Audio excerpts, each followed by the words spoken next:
4 PM news network में आपका स्वागत है। मैं हूं आपके साथ राशिद जहीर। समानता की बातें चलती हैं, लेकिन कभी कभी समानता की बातें लिमिट क्रॉस कर जाती हैं। एक अधिकारी मध्य प्रदेश का, उसने कुछ ऐसे शब्द कहे। उत्तर प्रदेश के पूर्व मंत्री भराला जी हमारे साथ हैं, उन्होंने इसके अंदर शिकायत दर्ज कराई। और जाहिर सी बात है, जिस प्रकार के शब्द हैं वो थोड़े से कभी कभी आम जन में थोड़े से एक्सेप्टेबल नहीं होते। मंत्री जी, क्या वो बात थी जो IAS अफसर को आप थोड़ा सा लताड़ते हुए नजर आए? वीडियो भी आपका आया, काफी चर्चित चल रहा है। क्या वो समानता की बात ज्यादा कर बैठा?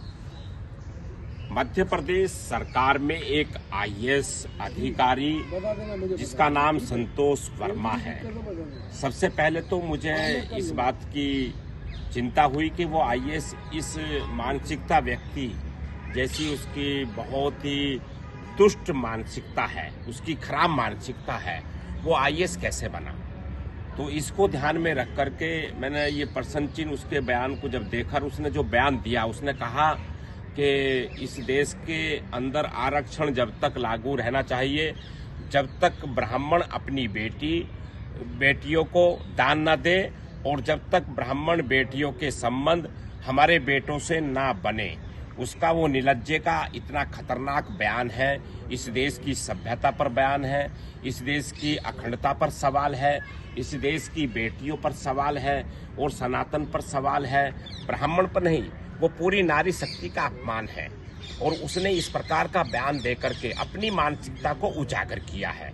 और उस मानसिकता का पता जब लगता है, जब वो चर्चित होता है, तो पता लगता है कि अपनी नौकरानियां जो थी उसके घर के अंदर, जो घरेलू कामगार थी, उनका वो यौन शोषण करता था। उसकी मानसिकता का जब पता लगता, जब 851 मुकदमा अपराध संख्या इंदौर में पंजीकृत हुआ उसके खिलाफ, जब वो SDM था, उसने एक ऐसी लड़की को बहला फुसला करके उससे अवैध संबंध बना करके उसने शादी करने की बात करी, तो जबरन शादी कराई, फिर उसको छोड़ दिया अपनी पावर के साथ में। और प्रश्न चिन्ह जब खड़ा हुआ कि जब DPR बनी IAS बनने की, तो DPR में भी उसने एक न्यायाधीश के झूठे दस्तखत बना करके अपने आप को IAS बनाने में उसने सफलता प्राप्त की।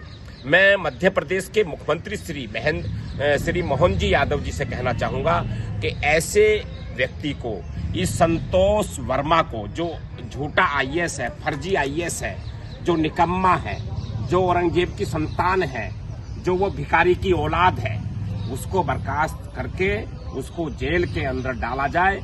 और उसके जहां जहां उसकी पोस्टेड रही है उस सारे मामलों को खोला जाए, क्योंकि वो ऐसे एक पवित्र, जो सबसे सर्वश्रेष्ठ IAS जो बच्चे पास करके जाते हैं अपनी मेहनत से, उस पर भी कलंकित करने का काम किया। उसने बहन बेटियों को कलंकित करने का काम किया है।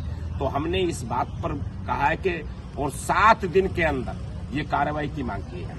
भराला जी, समानता की बात करते करते वो अधिकारी आपके अनुरूप थोड़ा सा आगे निकल गया, और आपका गुस्सा जायज है या नहीं हमारे दर्शक तय करेंगे। लेकिन जब समानता की बात आई तो मुझे अचानक वैष्णो मेडिकल कॉलेज है जम्मू में, उसकी बात याद आई। वहाँ जम्मू में 50 सीटें जो है वो आरक्षित हैं राज्य के लिए। वहाँ 42 लड़के मुस्लिम एडमिशन दे गए। वहाँ आपके सांसद है राज्यसभा के, और भारतीय जनता पार्टी के वहाँ पर जो है बाकायदा एक संगठन है, उन्होंने आंदोलन करना शुरू कर दिया कि इस वाले मेडिकल कॉलेज में दरअसल जो हमारी वैष्णो देवी का बोर्ड है उसका पैसा आता है, लिहाजा ये लोग नहीं पढ़ेंगे, सिर्फ वैष्णो देवी को मानने वाले पढ़ेंगे। तो यहाँ समानता बिखेरने की भी बात कर रही पार्टी आपकी। देखिए, ऐसे अगर प्रकरण है उस पर निश्चित रूप से ऐसे लोगों के खिलाफ भी कार्रवाई होनी चाहिए। हम हमेशा निष्पक्षता की बात करिए हमने, और हमने न्याय की बात करी है, और हम न्याय की बात ही करते रहेंगे हमेशा।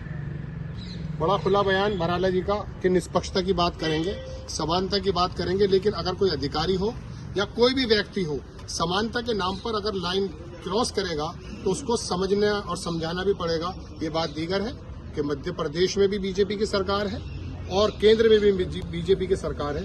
ऐसे में एक अधिकारी इस प्रकार के बयान देता है, उस पर गुस्सा जायज है या नहीं? दर्शकों, ये मैं आप पर छोड़ता हूँ। कैमरामैन रियासत अली के साथ मैं राशिद जहीर, मेरठ।